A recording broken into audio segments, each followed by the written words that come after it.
안녕하세요. 나 김가름 집사. 안녕하세요. 이지한 집사입니다. 네, 저희가 오랜만에 네. 저희 너와 나 영상을 찍고 있습니다. 네, 너무 바빴어요. 네, 이거 뭐 불쾌적 준비도 있고 네. 뭐 추석 명절도 네. 있어서 바빴습니다. 네, 너무 바빴습니다. 네. 자, 오늘은 뭐 주일 예배에 나왔던 주제 믿음의 유산. 네, 믿음의 유산에 대한 내용들. 뭐 디모데후서 1장 3절에서 5절 말씀이고요. 네, 위대한 신앙의 유산이라는 주제입니다. 보시고요. 네. 예배 안 들으신 분 없겠죠. 네, 예배 다 드렸을까 믿고, 그 디모데후서에 대한 내용 간략하게 저희가 또 나눠보도록 하겠습니다. 네.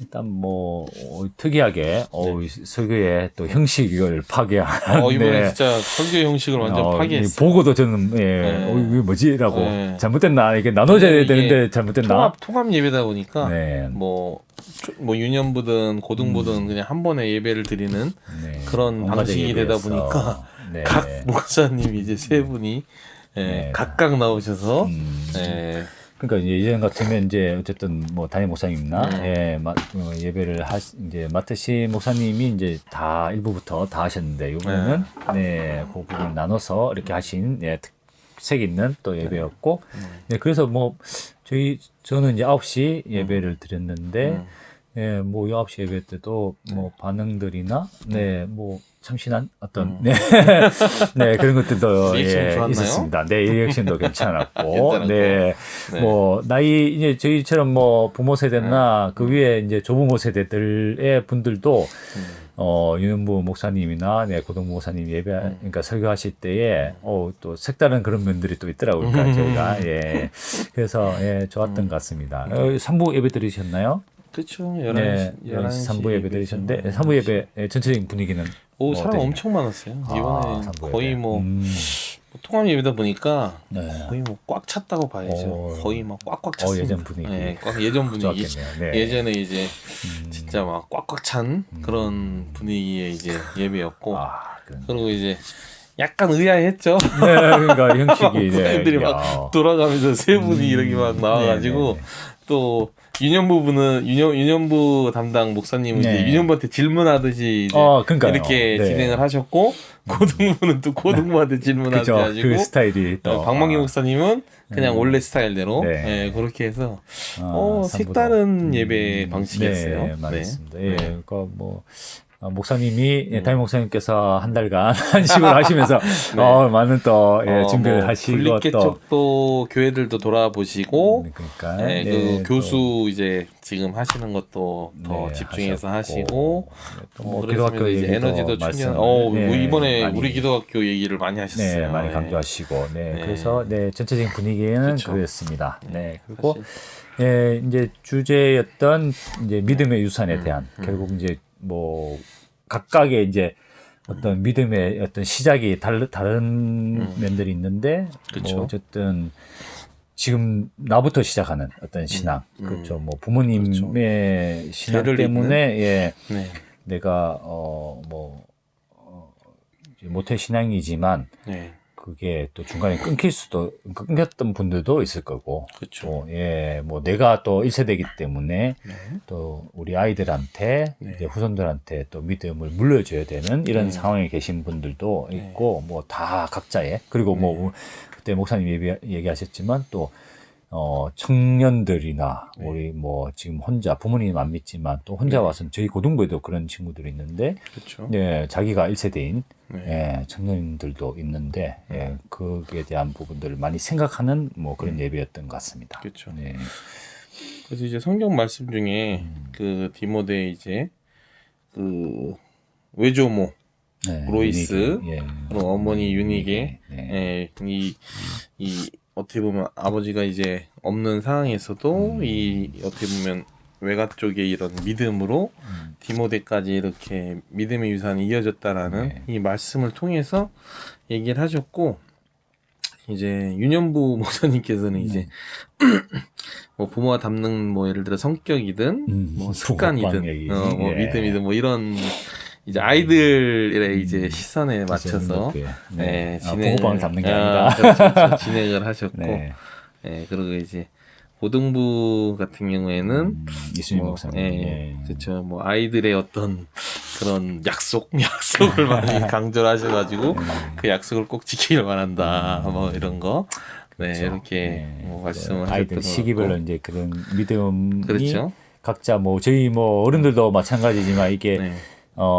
개인적으로 하나님 만나고 이렇게 신앙이 깊어지는 또 계기가 다 다르듯이 네, 아이들도 그 시기나 눈높이에 맞춰서 이제 다르다는 부분 또 얘기를 해주셔서 그렇죠. 예, 뭐 충분히 이제 참고를 해야 될 부분들이었고 저 같은 경우도 사실은 뭐 이전에 말씀드렸지만 사실 어떻게 보면 당대의 믿음인 것도 있고, 이제 알고 보니 뭐 어머니가 믿고 계셨고, 한 달 전에, 뭐 이러면 참, 이런 결국은 각자 개인의 믿음에 그것들이 있다라는 것들도 뭐 저희는 뭐 뼈저리게 느꼈던 부분이고, 실제적으로.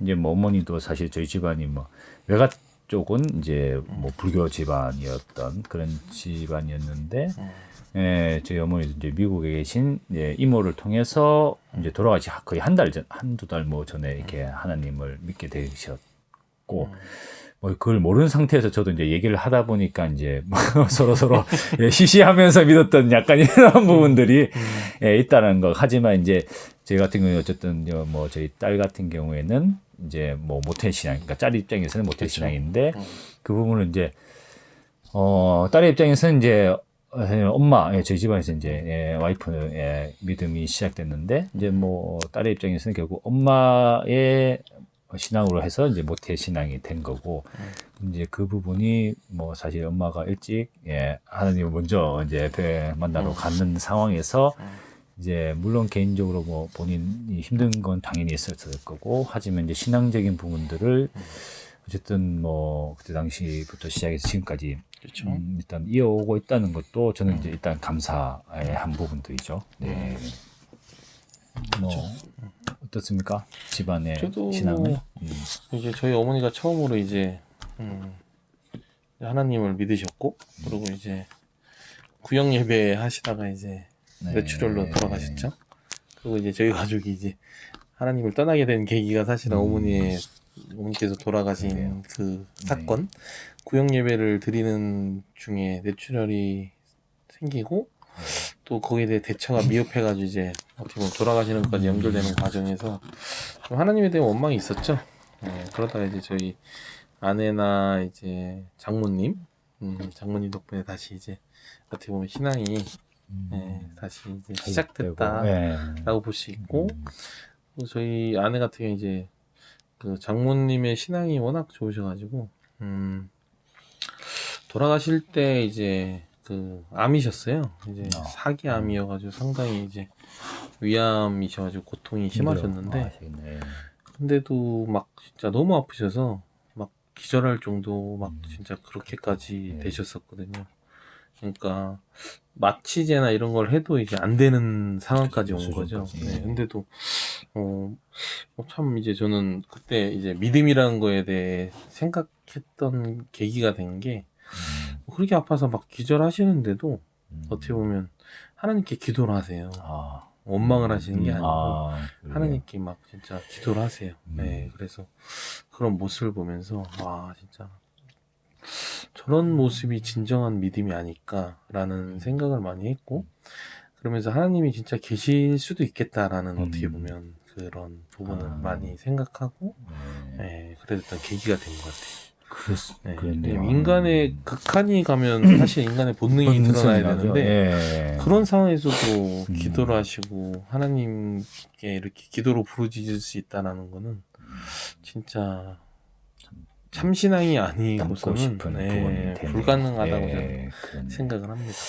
그렇습니다. 뭐 이렇게 뭐 믿음의 유산이라고 얘기를 할 때는 결국 뭐 내 다음에 물려주는 형태인데 문제는 일단 그게 이제 내가 끝이 난다는 얘기인데 그 말은 뭐 그게 나이가 뭐 젊든 뭐 나이가 덜든 어쨌든 믿음 있는 상황에서 이제 뭐 하나님께 이제 가는 그 순간이 될 때까지 결국 내 믿음이 하나님 앞에서 이제 바로 서야 된다는 음. 얘기가 되는 거고 그렇죠. 그 모습 때문에 또 우리의 자녀들이 예, 믿음을 계속 이어나갈 수 있는 그리고 그 자녀가 또 다시 예, 후손한테 연결될 수 있는 이제 그런 게 되는 것 같은데 뭐 그렇게 생각한다면 사실은 저도 뭐 인간적으로 물려줄 유산이 뭐 예, 혹시나 있더라도 이게 사실은 뭐 예, 기본적인 뭐 그러니까 클 때까지 어떤 지원들 이런 거에 뭐 대부분 뭐 당연히 쓸 건데 그 이후에는 뭐 본인이 알아서 사는 거죠. 사실 뭐 사는 거는 하나님이 또 뭐 예배해 주신 또 길이 있는 거고 뭐 그게 뭐 요즘 말하는 뭐 금수저 흑수저 이런 거를 떠나가지고 결국 뭐 본인이 뭐 시작이 다르더라도 결국 뭐 하나님 뜻 안에서 예, 살다 보면 뭐 본인에게 주어진 길을 사는 거고 그게 결국 믿음 안에서 살아야 되는 게 예, 우리 뭐 크리스찬들의 예, 그런 뭐 삶이 아닐까 이렇게 생각을 하게 된 뭐 또 계기였던 것 같습니다. 그래서 담임 목사님께서 이제 록펠러라고 이제 대표적인 석유로, 사례를 예. 예, 들으셨죠. 그래서 미국에 12개 대학을 세워가지고 기증을 하고 그리고 미국 역사상 4,928개 교회를 지어가지고 예, 그렇죠. 하나님께 바친 사람이다라고 이제 말씀하셨고 그 부모 같은 경우에 이제 상당히 가난하고 했지만 그 부를 줬던 세 가지 비결을 이제 11조 철저한 11조 생활 그 다음에 온전한 순종의 생활 그 다음에 예배 시간에 맨 앞자리 아마 이제 다음 주부터 이제 맨 앞자리는 꽉 차지 않을까? 예, 예. 저희 담임 목사님도 예전에 항상 예, 한동안 항상 예, 그렇죠. 이게 강조하시던 예, 항상 부분인데 강조하셨던 참 부분인데 또 한 번 앞자리에 안 이제 된다는 거. 그리고 예. 이제 10가지 유언이 있었어요. 그래서 하나님을 친아버지로 섬겨라. 목사님을 하나님 다음으로 섬겨라. 주일 예배는 본 교회에서 드려라. 오른쪽 주머니는 항상 11조 주머니로 하라. 아무도 원수로 만들지 마라. 뭐 아침에 목표를 세우고 기도하라. 잠자리에 들기 전 하루를 반성하고 기도하라. 아침에 꼭 하나님의 말씀을 읽어라.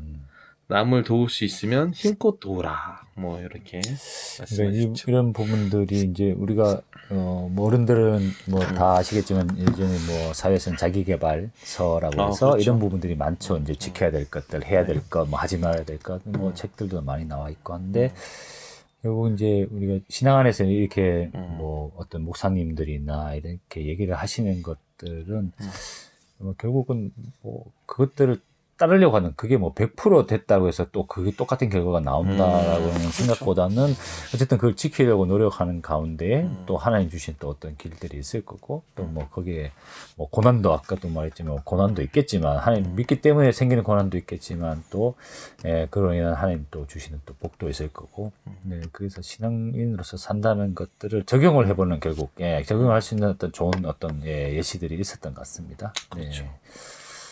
그래서 그런 부분들을 뭐 우리의 뭐 나도 일단은 우리가 잘 지켜야 되는 거고요. 보시는 분들이 그다음은 네. 뭐 집에 있는 자녀들 또 아니면 주변의 가족 뭐 친척들한테도 그런 부분들을 보여줘서 결국 나를 통한 믿음의 어떤 유산들이 전해질 수 있는 그런 시간들이 되었던 것 같습니다. 그리고 이제 마지막 말씀을 하셨던 게 출애굽기 20장 6절 말씀. 나를 사랑하고 내 계명을 지키는 자에게는 천대까지 은혜를 베푸시니라. 천대. 네, 진짜 믿음의 유산이라는 그 결론에 도달하는 마지막 말씀이었죠. 뭐 이 대국 뭐 지구 언제 끝날지 모르겠지만 예수님 언제 오실지 모르겠지만 어쨌든 뭐 우리가 말할 때 천대 만대는 결국 뭐 정말 영원한 하나님의 나라가 올 때까지의 그 시간을 말하는 거라고 하시니까 어쨌든 뭐 내 대에서 끊기는 게 아니고 그렇죠. 다음 세대 그래서 또 우리 기독학교를 강조하셨던 것 같아요. 그래서 아마 그 얘기를 하신 것 믿음의 유산을 위해서 아이에게 그냥 일반 학교에 가서 어떻게 보면 하나님과 좀 잘못된 이런 정보나 이런 거를 얻을 수 있는 것들을 최소화시킬 수 있는 방법은 우리 기독학교처럼 하나님의 대안학교 이런 방법밖에 없으니까 그 기독학교를 보내서 자녀에게 믿음의 유산을 남겨줘라. 그래서 아마 우리 기독교를 더 강조하시지 않았나. 그게 뭐 단순한 뭐 사회에서 얘기하는 치맛바람이나 뭐 온실에서 키운다는 의미가 아니고 이제 하나님 신앙 안에서 키울 수 있는 어떤 그런 분들. 그래서 뭐 준비도 되고 싸울 수 있는 어떤 무기도 갖추는 그런 아이들로 키울 수 있는 그런 방법 에서의 최선이다라고 아마 생각을 하신 것 같습니다. 예, 그래서 뭐 사실은 뭐 우리도 아직까지 중등 과정밖에 없지만 뭐 그렇죠. 고등 과정까지 됐으면 좋겠다는 바람이 있고 그런 것들이 또 뭐 기독 학교가 또 많아져서 전국적으로도 많아져서 그런 어떤 우리 아이들이 자라야 될 살아야 될 그 환경 안에서 우리 이런 신앙을 가진 사람들이 많아지는 게 어떻게 보면 우리 아이들도 위한 길이니까 그걸 많이 기도해 주셨으면 또 기도를 하도록 또 그렇게 하면 좋겠습니다. 의외로 뭐 국회의원도 그 기독교 신자들이 많아요. 많은데 이제 표가 안 대놓고 나죠? 말을 못하죠. 네, 표가 안 납니다. 누가 누군지 말을 하지 않아요. 말도 얘기하기 하지 전까지는 않고. 그리고 알 수가 기독교에서 없고. 반대하는 법에 대한 것도 반대하지 못하고 어떻게 보면 그러게요. 본인이 기독교 신자지만 신자로 못하는 아버지라고 못하는 그런 예, 분들이 어디서 상당히 어쨌든 많이 있어요. 근데 참, 우리 기독교 애들은 그러지 않을 거예요. 네. 아버지라고 부르겠죠. 그러게 하나님 아버지라고 불러야 되고 그럼요. 또 예수님의 또 네. 그 길을 따르는 또 팬이 아닌 제자로서의 그런 모습들로 잘 커나가길 또 기대를 하고 있습니다. 아버지는 하나님이라고 하면 어머니는 교회라고 그 고등부 목사님께서 네, 얘기하시죠. 그렇죠. 네, 참. 참 꼭 좋을 것 새겨야 될 것 같아요. 네, 맞습니다. 네. 그래서 우리 아이들이 가능하면 주일학교도 또 잘 그렇죠. 주일학교 예배를 잘 잘하고, 드릴 수 있도록 하고 주일 성수하고 그래서 그러면 또 기도, 기도학교까지 큐티, 뭐 나올 뭐 수 있으면 예배 뭐 이런 거 다. 생활화될 수 있는 아까 같은 그런 지침들이 뭐 어른들한테뿐만 아니라 애들한테도 적용이 돼야 될 부분이고 특히 이게 청년들 참 이게 어른이 되면 참 이게 쉽지가 않은데 그렇죠. 그 미리미리 준비를 해서 어떻게 보면 제일 뭐 부모로서 제일 힘든 게 자식에 대한 부분인데 그런 부분들을 많이 뭐 저도 사실 뭐 그런 의미에서 보낸 것도 있지만 내가 힘든 것보다는 이거 하나님께 맡기고 또 학교에 또 선생님들께 의지하는 이런 분도 있는데 어쨌든 그렇게 해서 우리 자녀들에게 믿음의 유선을 잘 물려줄 수 있으면 좋겠다는 바람과 또 기도를 해야 되겠다는 모습 생각했던 그런 시간이었던 것 같습니다. 네. 오늘은 이렇게 해서 네. 믿음의 유산에 대한 부분 마치도록 하겠습니다. 오늘 시간 제한 없이 했습니다. 네, 거의 20분. 그래도 안 됐습니다. 10분 네, 감사합니다. 또 다음에 뵙겠습니다. 네, 감사합니다. 네.